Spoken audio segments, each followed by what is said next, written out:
IPL 18வது சீசனுக்கான அட்டவணை Chennai super Kings அணிக்கு சாதகமாக இருப்பதாக கிரிக்கெட் விமர்சகர் ஆகாஷ் சோப்ரா கணித்து கூறியுள்ளார். வேறு எந்த அணிக்கும் இல்லாத ஜாக்பாட் கிடைத்துள்ளதாம். IPL 18வது சீசனில் மொத்தம் 74 போட்டிகள் 65 நாட்களாக நடைபெறவுள்ளது. மார்ச் 22ஆம் தேதி முதல் லீக் ஆட்டம் நடைபெறும்.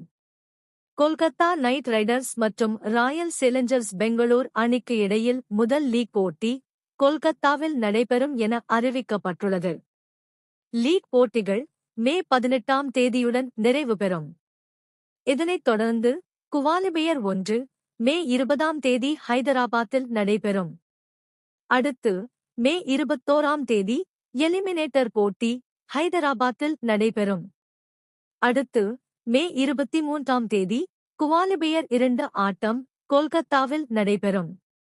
மே 25ஆம் தேதி கொல்கத்தாவில் ஃபைனல் நடைபெறும் என அறிவிக்கப்பட்டுள்ளது. இந்நிலையில் தற்போது பத்திரிகை ஒன்றுக்கு பேட்டி கொடுத்துள்ள இந்திய அணி முன்னாள் வீரரும் பிரபல கிரிக்கெட் விமர்சகருமான